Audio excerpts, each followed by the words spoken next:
Ginah Kodai, sambutan Rektor Universitas Hasanuddin kepada Ibu Profesor Dr. Dwi Aristina Pulubuhu MA dengan hormat kami persilahkan.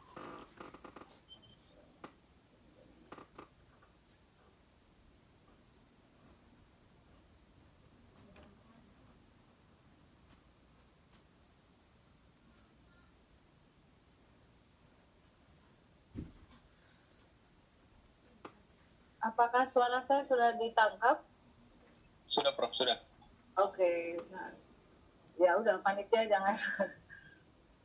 Sekali lagi, Assalamualaikum warahmatullahi wabarakatuh. Selamat pagi dan salam sejahtera bagi kita semua.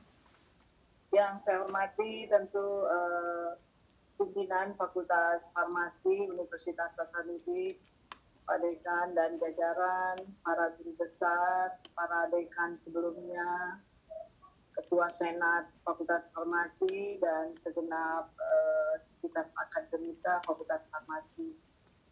Yang saya hormati, yang banggakan itu para alumni, Pak Ketua tentunya, Bapak Dr. Andi Yakin Pajalani, apoteker. Senang bisa melihat Pak Yakin ya. Kami pernah jalan bersama dulu ke mana ya Pak? Belanda ya Pak ya? Assalamualaikum Pak Yakin. Baik, dan segenap para alumni, pengurus Ikatan Alumni Farmasi. Yang saya hormati, yang kita banggakan ini ada Pak Al-Mukarram nih. Saya juga sempat beberapa kali bertemu beliau. Ya, Bapak Dr. Muhammad Samsi Ali, LCMA. Bagaimana kabar Pak Kiai? Assalamualaikum. Waalaikumsalam warahmatullahi wabarakatuh. Baik, Pak Ibu Rektor. Alhamdulillah, sehat. Sehat di sana ya? Alhamdulillah masih sehat-sehat. Terima kasih. Di New York dan Presiden Direktur Jamaica ya, Nusantara Foundation ya.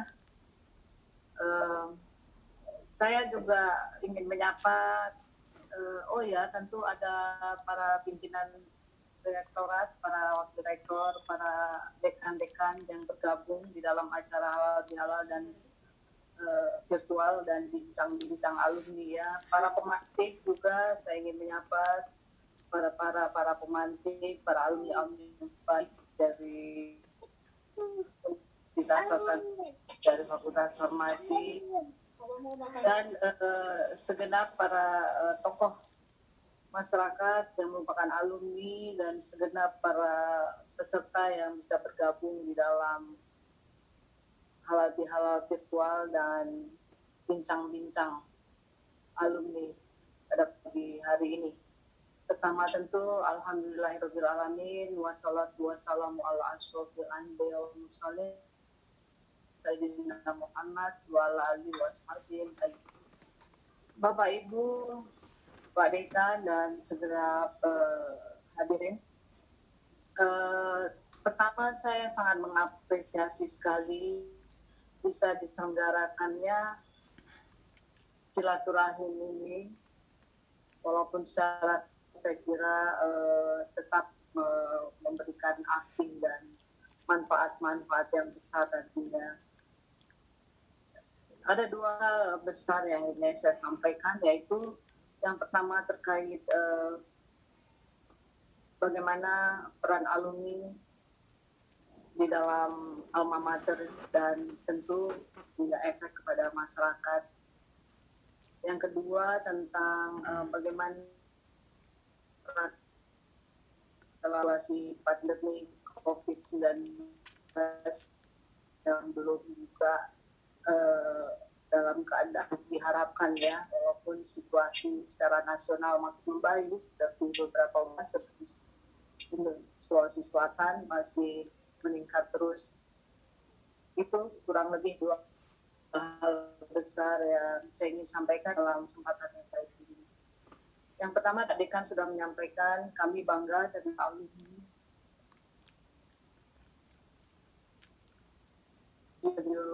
dunia, dan kami berharap melalui alumni yang menjadi perpanjangan tangan dari alma mater Universitas Hasanuddin untuk berkiprah, sehingga apapun yang para alumni lakukan tentunya mempunyai efek baik bagi reputasi Universitas Hasanuddin.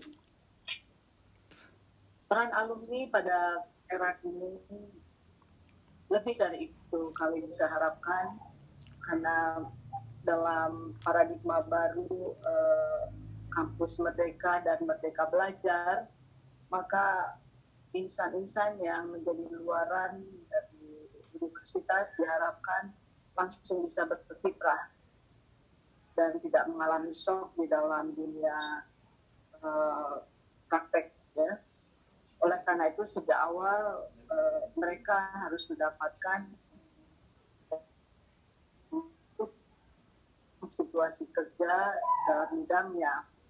Oleh karena itu kami berharap para alumni yang profesional dalam bidangnya masing-masing bisa menjadi narasumber, bahkan menjadi dosen tamu di Fakultas Farmasi. Jadi kita ingin lebih dari itu. Para alumni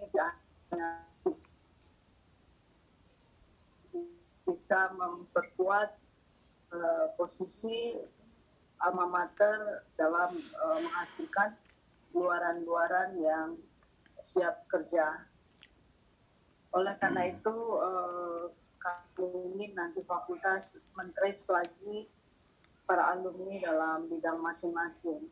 Lebih dari itu juga kami berharap bantuan dari para alumni dalam memberi kesempatan adik-adik ini nanti mahasiswa magang di dalam industri yang para alumni kelola.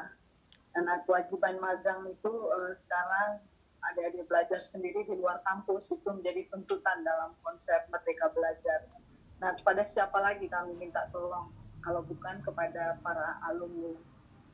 Kita tahu alumni Fakultas Farmasi di Universitas Hasanuddin cukup ternama, ya, cukup laris di dunia kerja.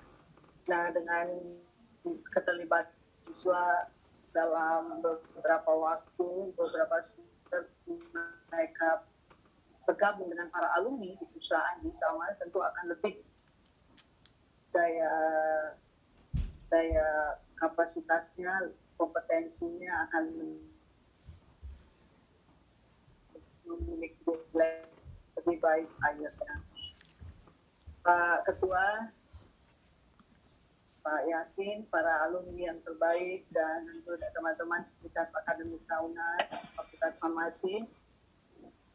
Aspek yang kedua yang ingin saya sampaikan adalah soal bagaimana kita bisa bersama menghadapi krisis ini. Krisis pandemik COVID-19 ini. Saat ini masyarakat di pemerintah juga dalam keadaan situasi yang labil, ya, karena kita dalam situasi vaksin dalam pos, walaupun sudah banyak berita baik dari para peneliti yang tergabung dalam gugus ini sudah menemukan formula-formula vaksin dan tapi terlebih dari itu kegelisahan terjadi bukan dari aspek kesehatan saja, kita pahami dalam segala lini, dalam segala sektor, sosial, ekonomi, bahkan politik, sehingga untuk menjaga ketahanan bangsa kita tentu harus terlibat. Nah, universitas, khususnya Universitas Hasanuddin adalah satu entitas yang kita harapkan bisa memberikan optimistik kepada masyarakat, kepada bangsa ini, bahwa kita bisa keluar dalam situasi ini dalam keadaan baik. Kita bisa kembali, bukan kembali ke belakang dalam keadaan normal, tapi kembali ke baik ke depan dalam situasi yang lebih antisipatif terhadap situasi-situasi ini. Universitas bersama alumni harus bisa menghasilkan sesuatu untuk kita lebih baik. Misalnya terobosan dari Fakultas Farmasi menghasilkan temuan obat-obat yang bisa menjaga daya tahan tubuh lebih baik ketika ada virus lain yang menyerang, misalnya katakanlah. karena dalam keadaan dewasa ini di mana keragaman hayati yang menjadi sumber kekayaan kita telah mengalami porak-poranda sehingga alam marah, sehingga patogen dan tidak mungkin dalam waktu dekat akan ada virus-virus lain yang muncul. Maka kita sudah antisipasi dengan mempersiapkan riset yang terkait penemuan obat, mengalami lain-lain.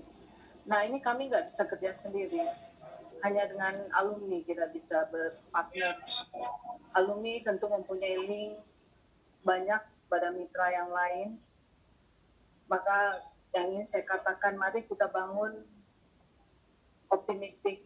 Mari kita bangun peradaban masyarakat kita yang lebih baik,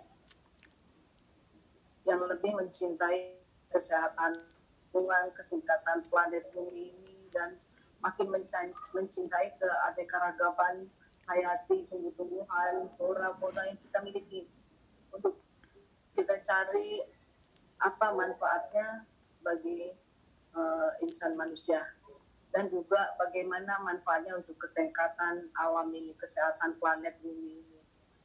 Nah, sehingga tidak ada kegelisahan dalam masyarakat, ada optimistik yang bisa kita bangun, kita beri harapan kepada masyarakat. Nah, itu tentu kami para sivitas akademika akan bisa membuktikannya dengan keterlibatan para alumni.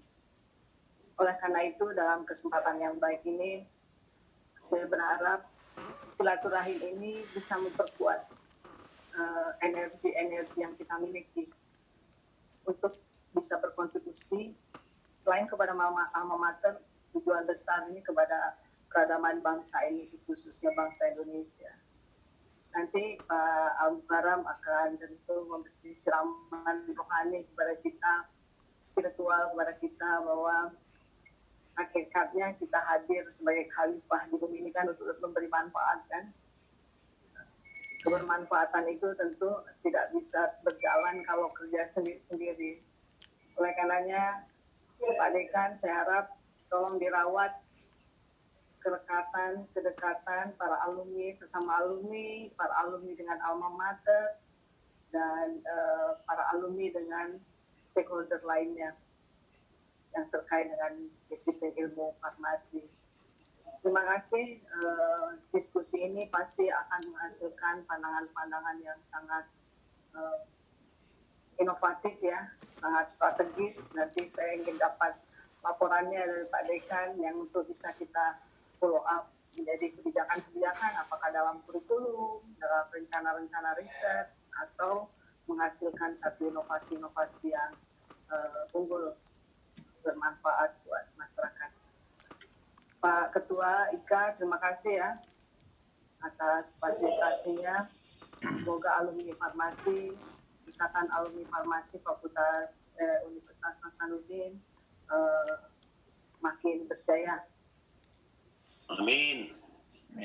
Terima kasih semuanya. Saya mohon maaf nanti di tengah jalan saya harus leave karena ada halal bihalal lagi Fakultas Ekonomi yang nanti ada lagi Fakultas Fisik nanti siang lagi bersamaan. Oleh karena itu izin ya, saya Pak Kiai, saya Pak Zakin dan teman-teman para pemantik yang terhormat, saya di tengah jalan akan pamitan duluan. Selamat bersilaturahim, semoga kita sehat semua, masih dalam suasana yang fitrah. Saya mengucapkan selamat kita telah melewati Hari Raya Idul Fitri dalam keadaan sehat, dan semoga ibadah di bulan Ramadan yang lalu mendapat ridho Allah Subhanahu wa taala. Kami segenap pimpinan dan jajaran mohon maaf jika ada kekurangan dan kehilapan, siap menerima masukan selalu. Demikian, wabillahi taufiq wal hidayah. Wassalamualaikum warahmatullahi wabarakatuh. Waalaikumsalam. Waalaikumsalam warahmatullahi wabarakatuh. Terima kasih Bu Rektor. Terima kasih kami ucapkan kepada Ibu Profesor Dwi Aristina Pulubuhu MA atas sambutannya. Sebelum kita melangkah ke acara selanjutnya, Maka kita saksikan bersama-sama pemutaran video Nusantara Foundation.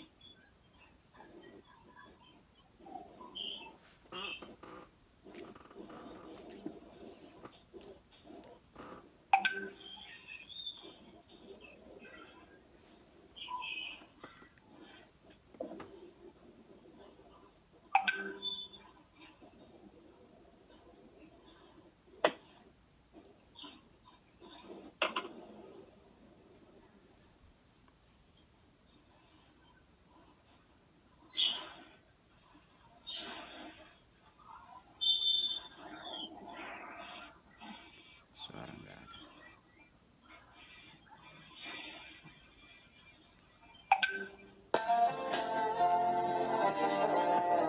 Islam hadir di bumi Amerika dan dunia dengan damai. Karena kehadiran Islam adalah rahmatan lil alamin sebagai pembawa kedamaian di dunia. Sayangnya, sejak peristiwa teror 11 September 2001 yang dilakukan segelintir orang tak bertanggung jawab, kehadiran Islam di Amerika jadi disalahartikan. Imam Samsi Ali berusaha untuk menghilangkan stereotip tentang Islam yang sudah terlanjur terbentuk di tengah masyarakat Amerika. So let me say this. When you talk about authority, the land of freedom, the land of religious freedom, the land. Beliau diundang mendampingi Presiden Bush bersama pemimpin agama lainnya ketika berkunjung ke Ground Zero untuk pertama kalinya. Imam Samsi Ali juga mewakili komunitas Muslim dalam acara doa nasional untuk Amerika di Yankee Stadium beberapa hari pasca 11 September 2001. Imam Samsi Ali menjadi perwakilan umat dalam pertemuan ulama Amerika dalam merespon peristiwa 11 September. Usaha-usaha dialog agama yang beliau rintis sejak awal ketibaannya di negeri Paman Sam membuat ia dipercaya untuk mewakili komunitas Muslim dalam banyak perhelatan besar di Amerika. Imam Samsi Ali menjadi representasi wajah Islam moderat oleh dunia Barat. Kontribusinya pada dunia dalam hubungan antar agama mengantarkan Imam Samsi Ali menjadi salah satu penerima penghargaan Ellis Island Honor Award sebagai penghargaan tertinggi non-militer yang diberikan kepada warga imigran di Amerika. Beliau juga terpilih sebagai salah satu dari 7 tokoh agama paling berpengaruh di kota New York oleh New York Magazine pada tahun 2006. Lalu pada tahun 2017, Samsi Ali kembali terpilih sebagai satu dari 50 tokoh yang paling berpengaruh di kota New York. Imam Samsi Ali kemudian mendirikan Nusantara Foundation pada tahun 2014 lalu. Nusantara Foundation melakukan berbagai inisiatif, termasuk presentasi Islam dan Indonesia di berbagai universitas di Amerika. Rencana terbesar dari Nusantara Foundation adalah pendirian pondok pesantren Indonesia pertama di bumi Amerika. Di Amerika tidak ada satupun lembaga pendidikan Islam untuk Muslim yang tinggal di sana. Awal tahun 2018 lalu, Nusantara Foundation berhasil membeli sebuah properti seluas 7,4 hektar di kota Modest, Connecticut, Amerika Serikat. Dan sejak April 2018, gedung-gedung tua yang ada di lokasi tersebut mulai direnovasi.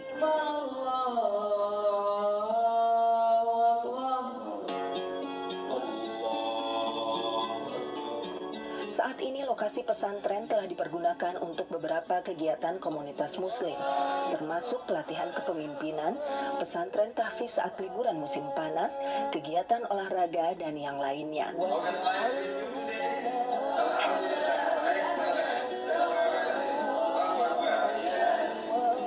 Harapan ke depan pesantren yang bernama Nur Inka Nusantara Madani ini akan menjadi salah satu ujung tombak untuk memperkenalkan Indonesia, khususnya Muslim Indonesia, ke dunia internasional. Bahkan harapan terbesar adalah kelak pesantren ini akan menjadi salah satu tunas kebangkitan peradaban Islam di dunia. Karenanya, dukungan berupa material maupun non-material sangat dibutuhkan untuk mewujudkan peranan penting Indonesia dalam peradaban Islam dunia. How does life treat you today?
tema tadi, sekilas tentang Nusantara Foundation yang dirintis oleh Bapak Imam Samsi Ali. Masya Allah, semoga Islam tak jadi alam minggu sendiri. Bagaimana tujuan diturunkannya. Kita melangkah ke acara selanjutnya, yaitu hikmah halal bihalal yang akan dibawakan oleh Bapak Dr. Imam Samsi Ali, LCMA, dengan tema pererat silaturahmi, merawat harmoni. Sebelum saya persilakan Pak Imam Samsi Ali, sedikit profil beliau. Imam Samsi Ali adalah ulama Islam dan imam di New York City, Amerika Serikat. Beliau adalah seorang ulama tafsir, Hereford Quran Scholar, dan ilmu perbandingan agama. Beliau sangat fasih berbicara Indonesia, Inggris, Arab, dan Urdu. Saat ini beliau menjabat sebagai direktur atau imam Jamaica Muslim Center New York, komunitas muslim terbesar di kota New York, dan juga merupakan presiden dari Muslim Foundation of America, sebuah yayasan dakwah di Amerika Serikat, dan beliau juga adalah presiden Nusantara Foundation Amerika. Bersama Nusantara Foundation ini, beliau menjadi penggagas dan pendiri pondok pesantren pertama di Amerika, yaitu pondok pesantren Nur Inka Nusantara Madani di USA. Kita doakan bersama semoga apa yang menjadi mimpi kita semua dan khususnya mimpi Pak Imam Samsi Ali untuk memperkenalkan Islam di dunia menjadi terwujud. Amin. Selanjutnya saya persilakan kepada Pak Imam Samsi Ali untuk membawakan hikmah halal bihalal kali. Tafadhal Ustaz. Baik. Bismillahirrahmanirrahim. Assalamualaikum warahmatullahi wabarakatuh. Innal hamdalillah nahmaduhu wa nasta'inuhu wa nastahdihi wa nu'minu bihi wa natawakkalu alaihi wa na'udzu bihi min syururi anfusina wa sayyiati a'malina. Man yahdihillahu fala mudilla lahu wa man yudlil fala hadiya lahu wa asyhadu an la ilaha illallah wahdahu la syarika lahu wa asyhadu anna Muhammadan abduhu wa rasuluhu la nabiyya ba'dah salawatullahi wa salamuhu alaihi wa ala alihi wa sahbihi wa man walah. Yang sama-sama kita hormati dan kita banggakan Bapak Ibu Rektor Universitas Hasanuddin. Mudah-mudahan Allah Subhanahu wa taala senantiasa memberkahi, melancarkan perjuangan beliau untuk menjadikan Unhas sebagai salah satu institusi pendidikan terkemuka di Indonesia dan insya Allah di dunia. Amin ya rabbal alamin. Para wakil rektor yang hadir pada kesempatan ini, Bapak Dekan Fakultas Farmasi, Bapak Ketua Ikatan Alumni Farmasi, para keluarga besar alumni Sivitas Akademi Fakultas Farmasi yang saya hormati, para guru besar yang saya muliakan. Pertama-tama tentunya saya ingin menyampaikan terima kasih, sebuah penghargaan yang sangat luar biasa saya bisa hadir kembali bersua dengan Makassar walaupun dari jarak jauh. Menjadikan saya rasanya semakin rindu coto Makassar dan Bu Rasa ini. Apalagi kita baru selesai berlebaran gitu. Tapi karena situasi juga lah yang memaksa kami semua tinggal di rumah, tidak bisa traveling kali ini. Walaupun di bulan Ramadan kemarin sebenarnya saya punya jadwal ke Makassar. Tapi semua itu ada dalam aturan Allah Subhanahu wa taala, ada dalam pengaturan Allah Subhanahu wa taala. Mari kita menyampaikan puji syukur kita kepada Allah Subhanahu wa taala pertama kali, karena syukur ini adalah merupakan esensi keimanan kita yang paling mendasar. Itulah sebabnya segala sesuatu dalam Islam itu bermuara kepada kesyukuran. Maka kita tidak terkejut bahwa ayat pertama dalam Al-Quran setelah Bismillahirrahmanirrahim adalah Alhamdulillahirrabbilalamin. Karena memang itu adalah kesimpulan dari seluruh keberagamaan kita.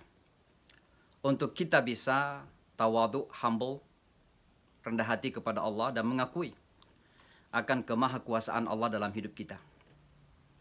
Maka syukur itu adalah mengakui otoritas Allah, mengakui segala karunia Allah, bahwa kehidupan kita dan segala yang terkait dengan kita ini semuanya berada di antara jari jemari Allah Subhanahu wa taala. Tentu syukur ini juga akan melahirkan sikap positif pandangan positif dalam hidup kita. Bahwa segala sesuatu yang terjadi itu ada di bawah pengaturan ilahi. Dan itulah yang pada tataran keimanan kita disebut dengan beriman kepada qadar atau takdirnya Allah Subhanahu wa taala.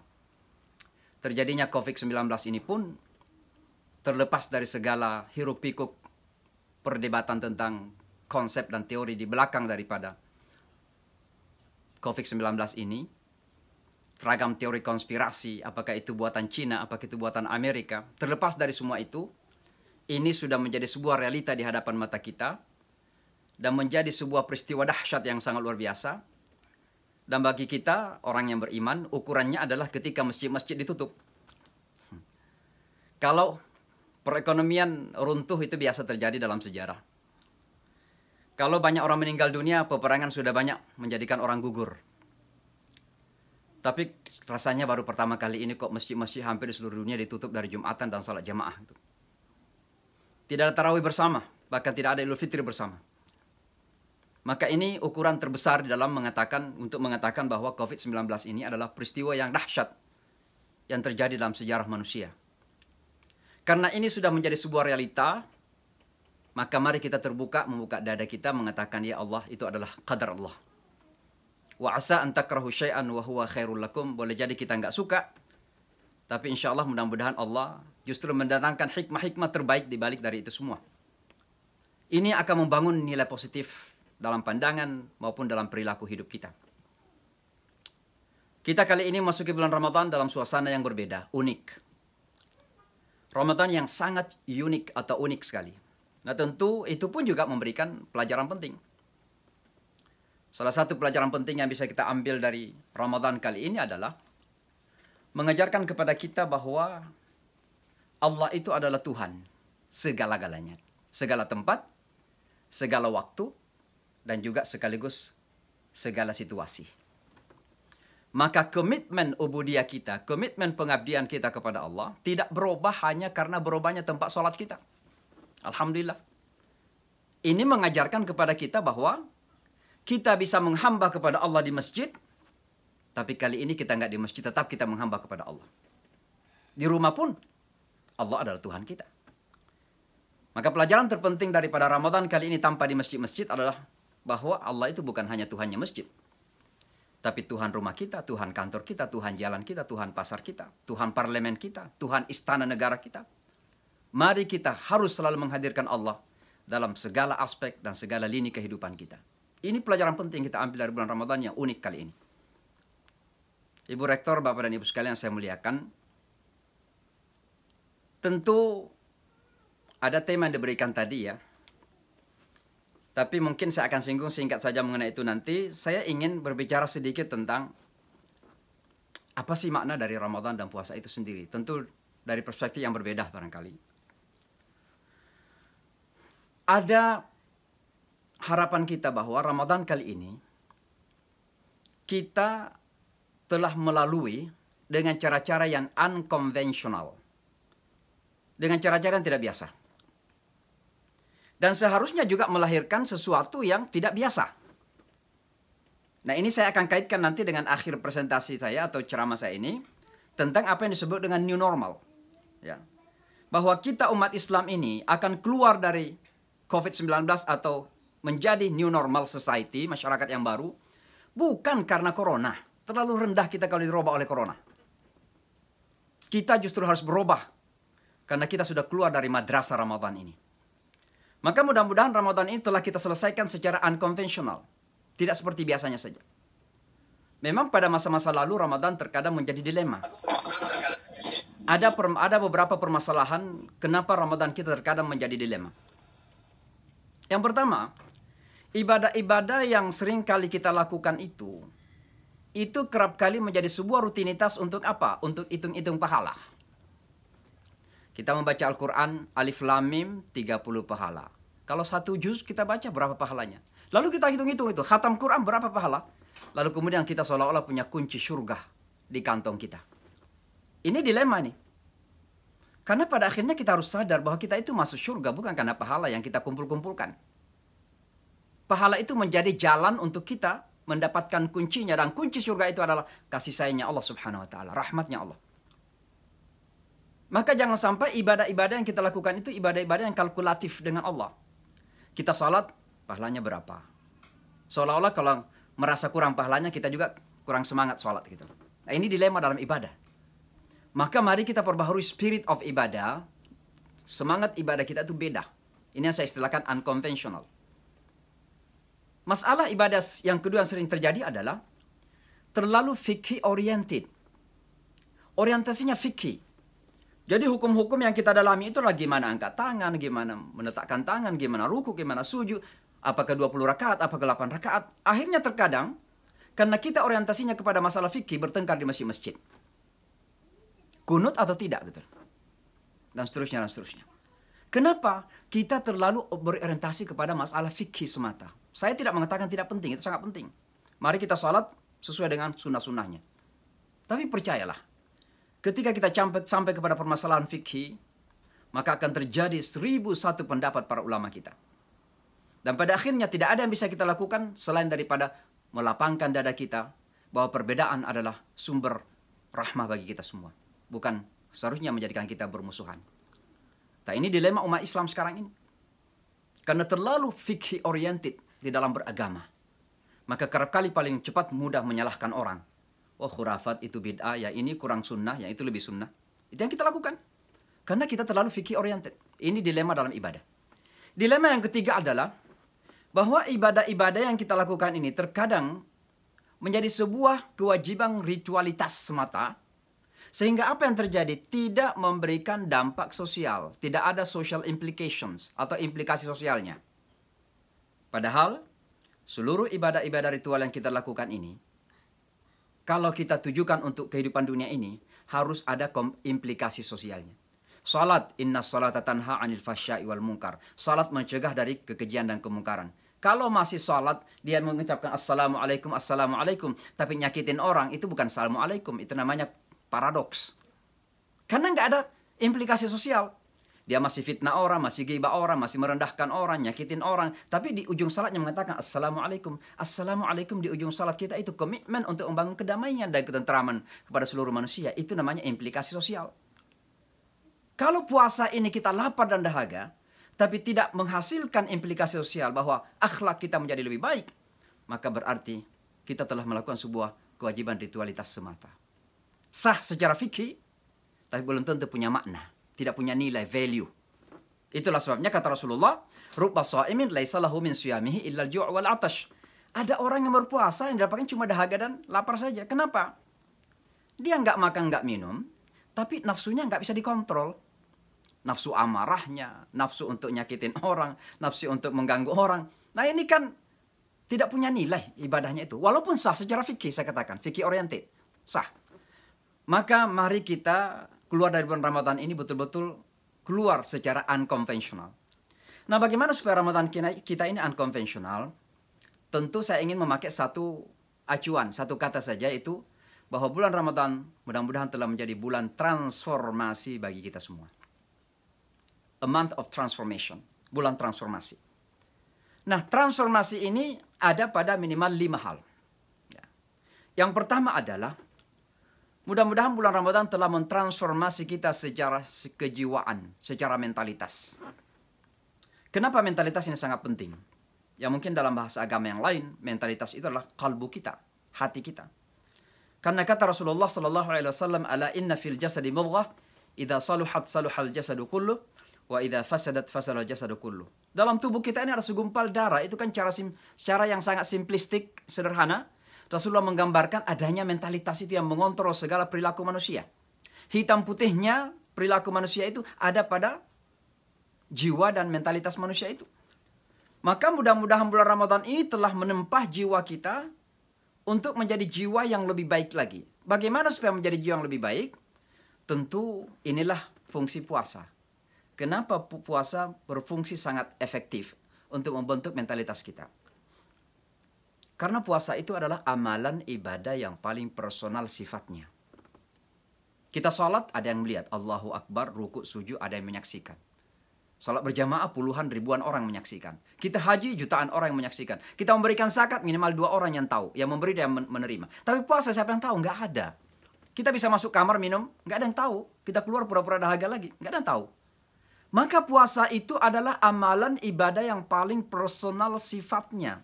Itulah sebabnya Allah mengatakan, kullu amali min Adam, seluruh amalan anak cucu Adam baginya kecuali puasa, bagiku, kata Allah. Kenapa? Karena sangat personal.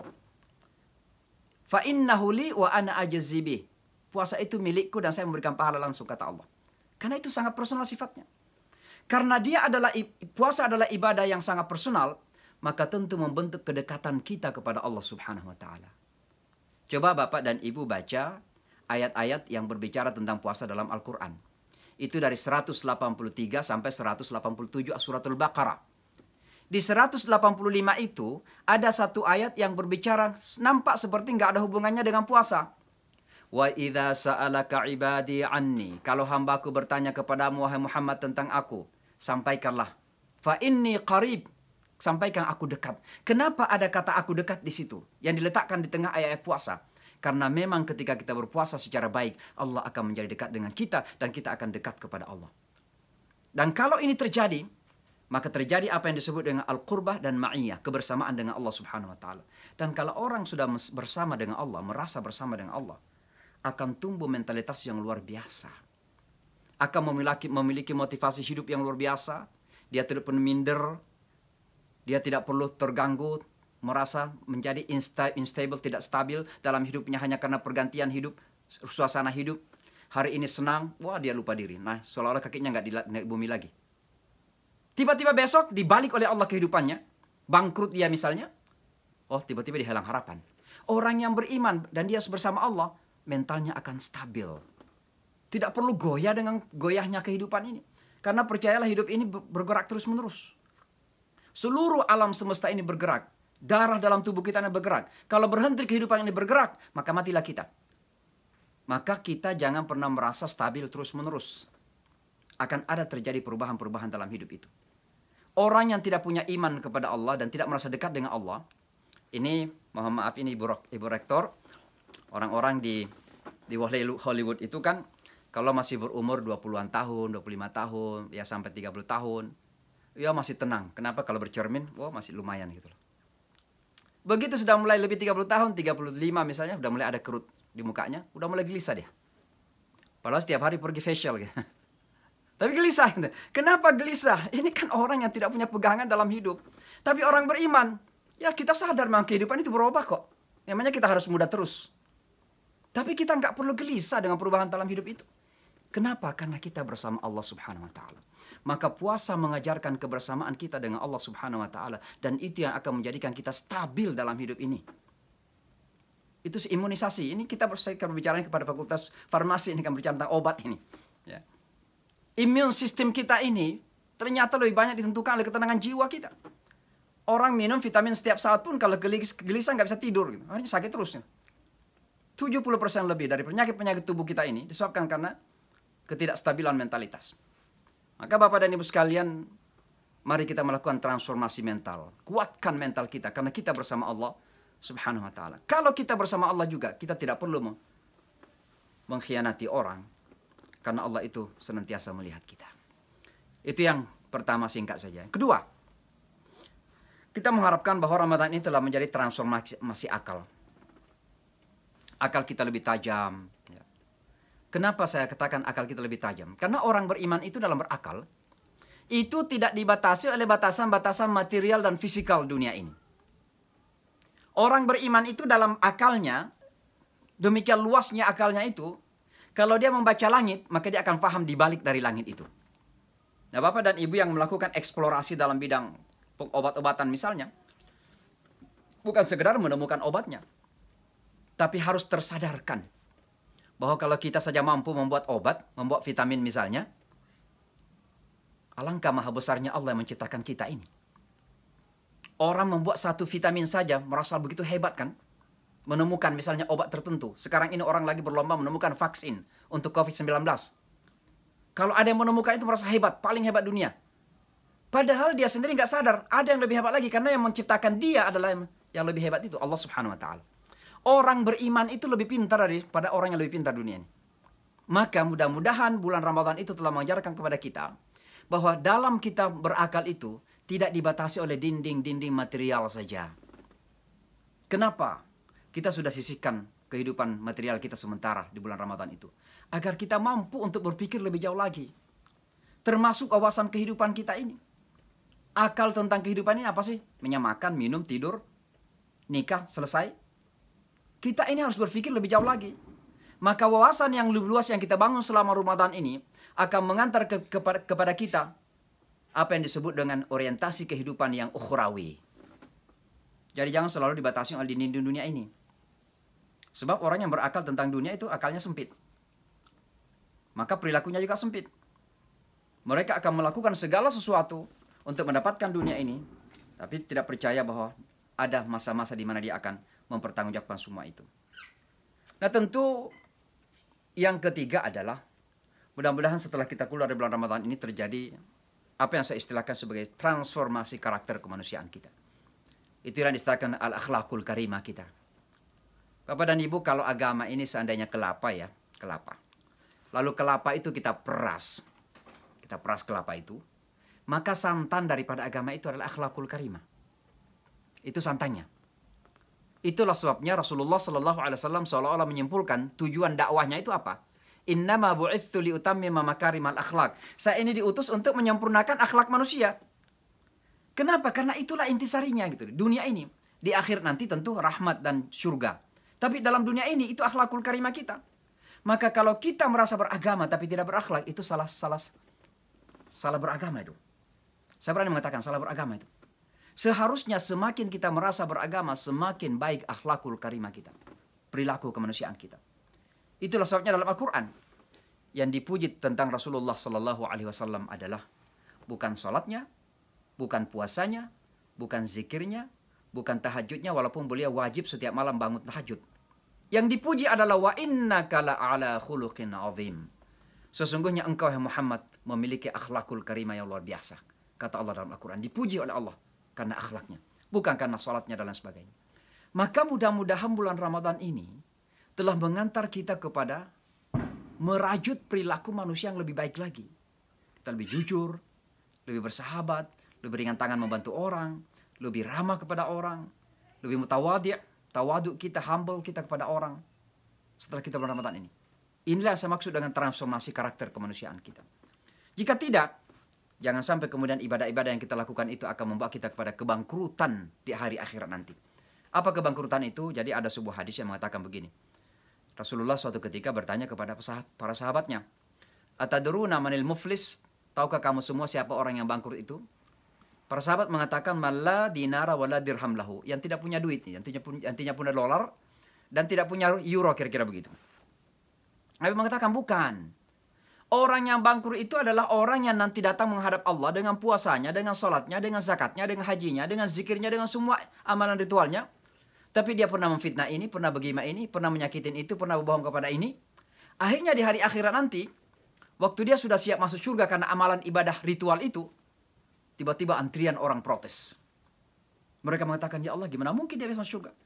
Dia dulu yang nyakitin saya. Dia dulu yang bohong kepada saya. Dia dulu yang fitnah saya. Dia dulu yang gibah saya. Apa yang Allah lakukan? Diambil pahalanya, diberikan kepada orang tersebut. Sampai habis semua pahalanya, ternyata mati antrian orang yang protes. Diambil dosa-dosa orang itu, dikasih kepada dia. Orang yang tadinya sudah siap-siap masuk surga, karena amalan ritualnya, dilempar masuk ke dalam neraka. Itulah bangkrut yang sejati. Maka mudah-mudahan setelah kita keluar dari bulan Ramadan ini, setelah menyelesaikan ibadah puasa ini selama bulan puasa Ramadan, kita membangun karakter yang lebih baik lagi. Ini yang ketiga. Yang keempat adalah, dan ini ada hubungannya dengan transformasi akal tadi, adalah secara khusus saya ingin kaitkan dengan Al-Quran. Dan saya ingin challenge, saya ingin sebenarnya ini menantang, ini Fakultas Farmasi ini dan dalam kaitannya dengan COVID-19. Sebagaimana tadi Ibu Rektor juga menantang. Al-Quran ini kita harus fahami, dan ini transformasi akal. Al-Quran ini wajib kita fahami secara proaktif, bukan pasif. Selama ini umat Islam memahami Al-Quran secara pasif. Apa maksudnya aktif, bukan pasif? Coba lihat ya. Waktu Rasulullah SAW menerima ayat perintah zakat. Bagaimana Rasulullah memahami perintah zakat itu? Bukan dipahami sekedar memberikan 2,5%, bukan. Walaupun itu realitanya seperti itu. Zakat itu artinya memberikan 2,5% dari harta kita, dari income kita. Setelah expanding, setelah selesai semua kebutuhan dasar, masih ada yang tinggal 2,5% diberikan untuk zakat. Itu pemahaman zakat. Tapi Rasulullah tidak memahami zakat seperti itu. Rasulullah memahami lebih jauh lagi karena aktif. Apa pemahaman beliau lebih jauh? Dibeli pasar dari kaum Yahudi. Artinya apa? Oh, ternyata kalau kita diperintah mengeluarkan zakat, artinya juga kita diperintah untuk mendapatkan income yang lebih banyak. Pendapatan yang lebih banyak. Sebab kalau pendapatan kita pas-pasan, makan habis, bayar rumah habis, bayar anak sekolah habis, gimana bisa memberikan zakat? Kalau begitu orang Islam harus kuat secara ekonomi. Itu namanya pemahaman secara aktif. Jadi jangan lagi Al-Quran ini kita pahami secara pasif, tapi secara aktif. Nah, ada satu ayat ini khusus berkaitan dengan COVID-19. Ada satu ayat dalam Al-Quran yang mengatakan begini. Inna ma'al usri yusra. Sesungguhnya di balik dari kesulitan itu ada kemudahan. Masya Allah, lalu kemudian kita mengatakan kita tunggulah. Mungkin setelah 2 bulan lagi corona akan hilang juga. Kita menunggu. Itu namanya pasif.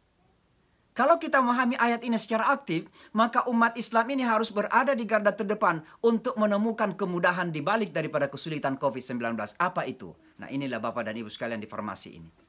Apa yang telah dilakukan? Sudah ada yang berusaha nggak melakukan eksplorasi kira-kira kalau penyakit seperti ini tiba, vaksinnya seperti ini, obatnya seperti ini, kita hadapi seperti ini. Atau kita menunggu Amerika dan Cina gitu loh. Loh, orang Islam harusnya berada di garda terdepan itu. Jangan selalu menunggu. Amerika sudah menemukan vaksinnya belum enggak? Cina sudah enggak? Sekarang justru yang ribut mendiskusikan itu Bill Gates. Padahal Bill Gates di bidang IT kan. Tapi sekarang dia berbicara tentang bagaimana menemukan vaksin. Nah kita umat Islam di mana pertanyaannya itu loh. Maka kalau kita pahami ayat Al-Quran secara aktif, maka orang Islam harus berani berada di garda terdepan untuk melakukan inovasi-inovasi, eksplorasi untuk menemukan obatnya. Dan seperti Ibu Rektor tadi sampaikan tadi, bukan cuma COVID-19. Kita nggak tahu sebulan yang akan datang, 3 bulan yang akan datang, setahun yang akan datang, tiba-tiba ada musibah lagi yang lain, ada wabah yang lain, kita nggak tahu. Apakah kita sudah siap? Ini namanya antisipatif. Maka Al-Quran menyuruh kita untuk antisipasi. Wal tanzur kullu nafsin ma qaddamat lighadin. Semua jiwa harus melihat apa yang akan terjadi di esok hari. Jangan setelah terjadi baru bingung seperti Amerika. Nah, ini Amerika sudah 13.000, sudah 113.000 lebih meninggal hingga pagi ini. Amerika sebagai superpower. Tapi ternyata Amerika kan tidak antisipatif kan. Kenapa? Allah ingin membuktikan bahwa Allah adalah penguasa tunggal. Tidak ada yang super itu. Maka namanya superpower itu hanya Allah yang superpower sesungguhnya. Amerika ya biasa-biasa aja supernya. Biasa-biasa aja kekuatannya maksud. Ya. Kita saja yang kemudian terbangun asumsi, persepsi, maka ada yang disebut super. Tapi yang super itu hanya Allah Subhanahu wa ta'ala. Superiority milik Allah Subhanahu wa ta'ala. Nah, itu transformasi keempat ya. Jadi mudah-mudahan, dan sekali lagi I'm challenging, saya memberikan homework ini untuk saya dan kita semua, khususnya Fakultas Farmasi di Unhas ini, agar coba lebih inovatif lagi. Ya seperti saya lah sebagai tamatan agama tentunya, tafsir, ya tidak sekedar selesai dari universitas lalu mengajar lalu cukup gitu. Bagaimana kemudian bangkit dengan inovasi-inovasi baru? Tentu karena bidang saya dakwah dan pendidikan, maka saya harus bangkit dengan inovasi dalam bidang dakwah dan pendidikan. Salah satu yang saya usahakan sekarang mendirikan pesantren misalnya. Ya orang nggak pernah berpikir, gimana kok bisa mendirikan pesantren di Amerika gitu. Itu bagian dari inovasi dakwah saya. Kenapa? Karena saya harus menghadirkan kehebatan Indonesia di Amerika. Karena pendidikan Islam di Indonesia itu yang khusus, yang unik adalah pesantren yang tidak dimiliki oleh negara-negara yang lain. Dan kita ingin menghadirkan wajah Islam yang rahmatan lil alamin yang difahami di Indonesia. Yang menghormati wanita, yang menghormati demokrasi, keragaman, kesetaraan, kebebasan. Itulah Islam yang kita pahami. Maka sekali lagi, inovasi-inovasi harus kita selalu lakukan. Jangan kemudian kita selesai tamat, lulus, menjadi alumni, dan kemudian kita melakukan kerja-kerja kita secara pasif pula. Kan? Kita mungkin sudah bekerja di rumah sakit, kemudian mungkin menjadi dosen. Tapi bagaimana dengan eksplorasi-eksplorasi baru, inovasi-inovasi baru? Itulah kehebatan Universitas di Amerika. Ada apa namanya ya, bahasan-bahasan baru yang selalu mereka temukan itu. Ya. Ada new research yang mereka lakukan. Maka luar biasa. Maka sekali lagi mudah-mudahan ini menjadi tantangan tersendiri. Tentu transformasi yang barangkali terakhir yang saya ingin sampaikan adalah transformasi karakter sosial kita. Ini juga sangat penting Bapak dan Ibu sekalian. Karena Islam itu bukan sekedar agama pribadi-pribadi saja. Kalau kita punya akhlak yang baik secara pribadi, alhamdulillah. Tapi bagaimana dengan masyarakat kita? Mohon maaf, dalam Al-Quran itu disebutkan begini. Wal takum minkum ummatun yad'una ilal khair wa ya'muruna bil ma'ruf wa yanhauna 'anil munkar. Kenapa ada khair? Kenapa ada ma'ruf?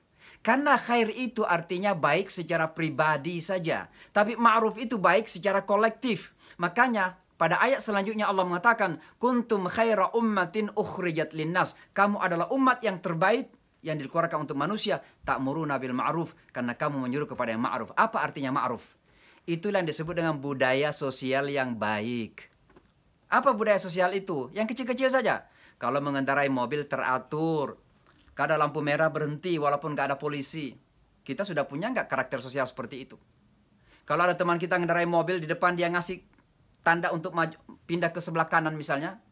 Dikasih nggak ada orang yang di belakang? Atau justru yang di belakang ngebut gitu.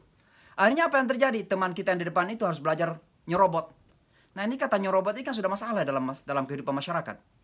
Kalau dia bisa nyerobot di jalan, nanti di kantor juga nyerobot. Nanti di pasar juga nyerobot. Ini permasalahan mental masyarakat yang menjadi masalah. Sampai kepada pertanggungjawaban publik. Mohon maaf ini. Kenapa banyak negara-negara non-muslim secara sosial kok nampak seperti lebih islami gitu. Dan itu kita akui. Selandia Baru dalam penelitian lebih islami daripada banyak negara Islam. Kenapa?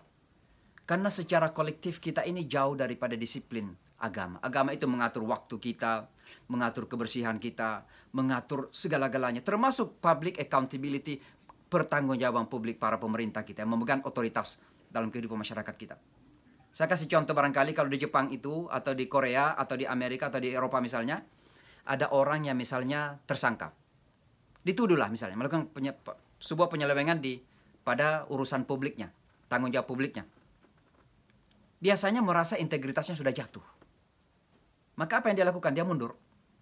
Nah ini mohon maaf, di negara saya yang tercinta, ada pejabat sudah diadili, sudah divonis, nggak mau mundur dia. Ini kan masalah mental masyarakat ini yang terjadi nih. Ada permasalahan kolektif dalam masyarakat kita. Udah divonis gitu loh. Masih merasa mengontrol lembaga negara besar. Nggak mau mundur gitu. Tapi di Amerika kalau ada pejabat yang baru dituduh, integritasnya udah jatuh. Ya kecuali Donald Trump ini. Karena Donald Trump itu dia kebal muka dia. Maka Bapak dan Ibu sekalian, mudah-mudahan Ramadan ini merubah perilaku sosial kita. Ya lebih disiplin di jalan, disiplin dalam etos kerja kita, lebih kuat belajar lagi, menghargai waktu dan seterusnya. Itu adalah bagian dari ma'ruf dalam ajaran agama kita. Maka saya ingin mengakhiri ini, karena saya yakin ada silaturahmi, saling sapa dari seluruh ikatan alumni ini. Saya cuma mengatakan begini, kalau semua tadi itu kemudian kita gabung menjadi satu, itulah yang disebut dengan tattaqun.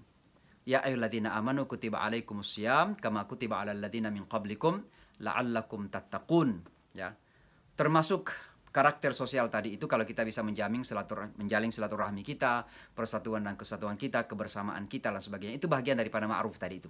Maka mudah-mudahan setelah kita keluar dari bulan Ramadan ini, kita bisa menjadi new normal. Ya, jadi new normal bukan sekedar kembali kepada kehidupan normal seperti biasa dulu. Itu namanya kembali dulu. Kita mau yang baru. Apa yang baru itu? Dalam bahasa hadis Rasulullah SAW, man shama Ramadana imanan wahtisaban kharaja kayomi waladathu ummuhu. Siapa yang melakukan puasa karena iman dan ihtisab pada bulan Ramadan, dia keluar dari bulan Ramadan itu seperti dilahirkan kembali dari rahim ibunya. Menjadi orang yang baru terlahir. Newborn kata orang sini. Artinya apa? Mental baru, pemikiran baru, wawasan baru, karakter baru, maupun perilaku sosial yang baru. Inilah yang disebut dengan new normal. Maka mudah-mudahan setelah kita keluar dari bulan Ramadan ini, kita menjadi new normal society. Yang kita menjadi new normal society bukan karena corona. Sekali lagi terlalu naif kita dirubah oleh corona. Mari kita dirubah oleh agama kita ini. Kita dirubah oleh ibadah kita. Kita dirubah oleh Ramadan kita. Saya kira demikian. Mohon maaf atas kekurangan. Insya Allah mudah-mudahan suatu ketika saya bisa berkunjung ke Unhas lagi. Dan bisa kita bersapa langsung. Salam dari kota New York. Salam Coto Makassar. Ke Makassar. Hadanallahu kami jemain. Assalamualaikum warahmatullahi wabarakatuh. Waalaikumsalam warahmatullahi wabarakatuh. Mohon maaf kami sampaikan Pak Ustaz Samsi Ali, saya ada chat dari panitia bahwa ada kesalahan yang dilakukan oleh panitia sehingga host acara ini berpindah ke akun Pak Ustaz Samsi Ali. Oh, Jadi jika berkenan, ya mohon maaf. saya jadi host ya? Jika berkenan, Iya. ya, ini ada kesalahan ternyata dari panitia memindahkan host ke Pak Ustaz. Jadi kalau memungkinkan untuk dikembalikan lagi ke Bagaimana saya nggak tahu caranya ngembalikannya. Saya lihat ada beberapa orang host ini sebenarnya yang punya akun ini yang bisa mengontrol semuanya. Siapa yang punya akun? Karena saya nggak tahu, karena saya sendiri nggak tahu gimana. Memang saya host, ada Ibu Yeni host, ada Pak Ansar Saud host juga, ada Ibu Herlina host, ada banyak host ini. Berarti yang membuat orang host itu yang punya akun, yang memegang akunnya siapa? Karena saya nggak tahu siapa. Ini saya ada chat dari panitia, katanya untuk mengembalikan pilih menu partisipan di bagian bawah. Oh gitu. Lalu cari nama dekan Fakultas Farmasi. Nama dekan, apa nama akunnya? Dekan? Dan ya, dekan Fakultas Farmasi Unhas. Oke, iya. Selanjutnya pilih more. Alright. And then make to host. Make to host. Oke. Iya. Sudah ya? Ya. Oke. Mohon maaf sekali. Iya. Nggak apa-apa. Ya, baik. Terima kasih Pak Ustaz. Sudah kembali ya? Terima kasih. Oh iya, terima kasih Pak Dekan, udah dapat Terima ya? kasih banyak Pak Ustaz. Baik. Ya, terima kasih Pak Ustaz atas ceramahnya yang Masya Allah sangat menyejukkan hati. Semoga kita berharap Corona ini justru menjadikan kita pribadi yang lebih baik, yang bisa melakukan transformasi sikap, transformasi akal, dan transformasi karakter. Amin. Mungkin jika berkenan bisa diakhiri dengan doa Pak Ustaz. Baik, insya Allah. Baik, Bapak dan Ibu, mari kita sama-sama merendahkan hati kita, jiwa kita kepada Allah Subhanahu Wa Taala. Mudah-mudahan karena ini masih dalam konteks halal bihalal, mudah-mudahan ibadah puasa kita diterima oleh Allah Subhanahu Wa Taala, dan mudah-mudahan segala kesalahan, kekhilafan, dan dosa-dosa kita diampuni oleh Allah. Dan insya Allah mudah-mudahan kita keluar menjadi fitri, suci kembali kepada fitrah kemanusiaan kita. Allahumma amin. Alhamdulillah bil alamin hamdan yuwafi ni'amahu kafi mazidah. Rabbana lakal hamd wa lakal syukur kama yanbaghi li jalali wajhikal karim wa 'azimi sultanik. Allahumma rabbana zalamna anfusana wa illam taghfir lana wa tarhamna lanakunanna minal khasirin. La ilaha illa anta subhanaka inni kuntu minadh dhalimin. Allahumma inna nas'aluka ridhaka wal jannah wa na'udzubika min sakhatika wan nar. Allahumma rabbana taqabbal minna salatana wa siyamana wa qiyamana wa ruku'ana wa sujudana wa takhashshu'ana wa tadarru'ana wa tamim taqsirana ya Allah ya arhamar rahimin. Rabbana atina min ladunka rahmah wa hayyi' lana min amrina rasyada. Rabbana atina fid dunya hasanah wa fil akhirati hasanah wa qina adzaban nar. Subhana rabbika rabbil izzati amma yasifun wa salamun alal mursalin. Alhamdulillahi rabbil alamin. Amin. Assalamualaikum. Waalaikumsalam warahmatullahi wabarakatuh. Sekali lagi terima kasih Pak Imam Ali, Ustaz. Mohon maaf tadi atas ketidaknyamanan yang telah terjadi. Gak apa-apa insya Allah. Terima kasih atas pengertiannya. Jadi saya bisa permisi begitu? Ya? Saya bisa keluar atau? Oh boleh Ustaz. Baik. Terima kasih banyak. Salam semua. Pak Dekan, terima kasih. Pak Ketua, terima kasih. Assalamualaikum. Nanti di Makassar lagi Insyaallah. Pak Ustaz, kami tunggu. Kita di Makassar insya Allah. Assalamualaikum. Ya. Waalaikumsalam warahmatullahi wabarakatuh. Terima kasih Pak Ustaz. Assalamualaikum. Oh, Ibu Rektor. Ibu Rektor masih ada. Assalamualaikum Ibu. Terima kasih Ibu. Unhas, kalau ke Makassar kami tunggu kedatang kembali ke Unhas ya Pak ya. Iya Ibu Rektor. Salam insyaallah. Sampai ketemu di Makassar. Assalamualaikum. Ya, Waalaikumsalam.